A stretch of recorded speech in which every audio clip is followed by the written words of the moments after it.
Hello amazing family, this is Hadija with the Parenting Mindset Shift, a place for parents to bring clarity, confidence, peace and joy to their parenting journey. And today I want to talk about the impact of shaming our children and the difference between shame and guilt. And of course this work is based on the work that Brené Brown is doing. She's a research professor at the University of Houston, and she also graduated from the College of Social Work and has explored the difference between shame and guilt in her work. She does more work on emotional as also, but she's known as the shame researcher, I would say. So as a parent, we all want to do what's best for our children, but sometimes we fall into the trap of using shame for either discipline or motivation. And in this video, I want us to explore the negative impact of shaming on children's development, as well as a relationship with them, which is, you know, that's the thing that we are talking about here, building that. And we also offer practical tips on how to identify or overcome this negative pattern in our parenting. So first, let's start by defining what is it. Shame is the feeling that there is something wrong or bad about oneself. It often comes from external messages or experiences that tell us we are not good enough. And that can lead to feeling of worthlessness, self-doubt, and isolation. Shame is often tied to a sense of identity. I can be like, it's difficult to shake it off because shame is like, it looks like it's you, and shame is not a driver of a positive change and behavior. I think I want us to understand that, right? Guilt, on the other hand, is the feeling that we have done something wrong or made a mistake, but it's more specific, a specific emotion rather than shame. It's tied to our action or behavior. That shame is attached to a sense of self. Guilt is attached to the behavior. So here we can bring to change a behavior in a positive way. We can have a better impact when we use, in some level, of course, guilt. In parenting, it's important to recognize the difference between shame and guilt, because shaming children for their mistakes or failure can be harmful for their self-esteem and sense of self-worth. And instead, parents should focus on helping their children recognize when they have made a mistake and work with them to find solutions and make changes. By helping our children to feel guilty rather than shame. And again, it's a slow level of guilt, a little level of guilt.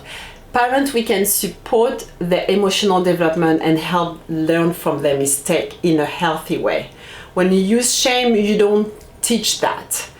An example of shame statement could be, "You're always so clumsy. Why can't you be more so careful like your sister?" And then comparing. Statement like that implies that there's something wrong with the child. And that can lead to the feeling of shame and inadequacy. And that doesn't help to change the behavior. Again, it doesn't help to change the behavior. So children who feel shame may become anxious, depressed, or defensive, and may be more likely to repeat the behavior we are trying to discourage. And shame can also damage our relationship with our children.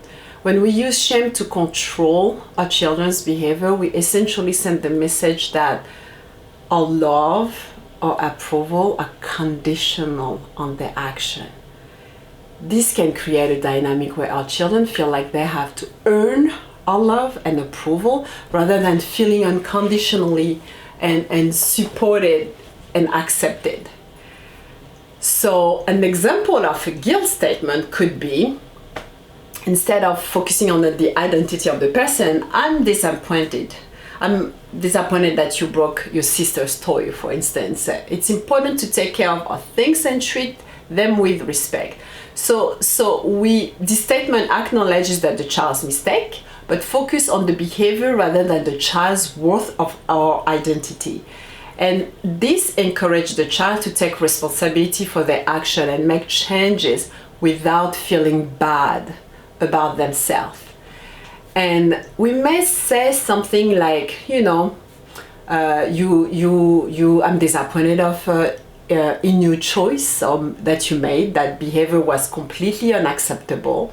And it's about expressing the disappointment or disapproval of the behavior. In that case, we really encourage the children to reflect on their action and consider how they can make better choices in the future. And all of that goes with saying that in a calm way, instead of yelling at the person again. So we want to be calm and modeling how we communicate when a mistake was done, so the lesson can be learned. So this week, Chouette Connection tool is to resist the correction and focus on the connection. When you talk to your child this week, say only something positive. Don't stay silent because you don't see it. Force yourself to see it and say it to them every day. No negative comments at all week. And of course, I'm not talking about the basic. Yeah, good job, we already know. The lack of precision doesn't help, it doesn't do anything. Try to be very specific. Try to talk about the character. Like, I really thought you were thoughtful. That was so thoughtful of you to think of that or to do something like that. And again, you can look for something positive that they do.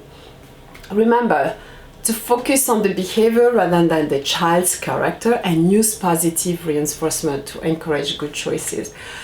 And this kind of relationship, that we have with our children, is what brings joy to our parenting. That's what brings clarity, because now you understand the difference. You have a way of communicating, and rather than using, like I say, shame to do the things that you want to accomplish and get the result that you desire, you know how to communicate.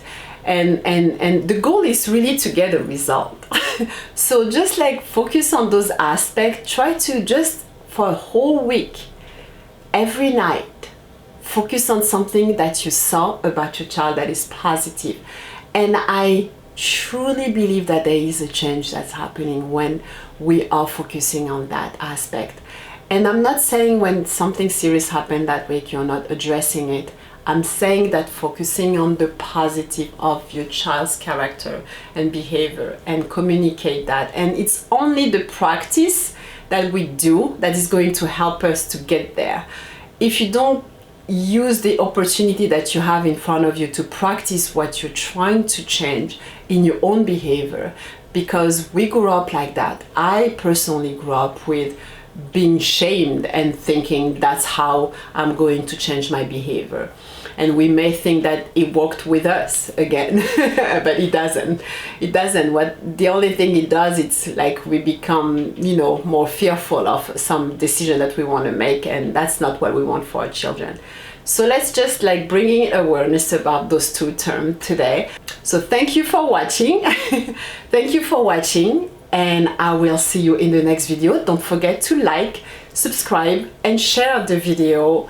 Put the notifications so you can get those notifications every week, and I will see you next time. Thank you.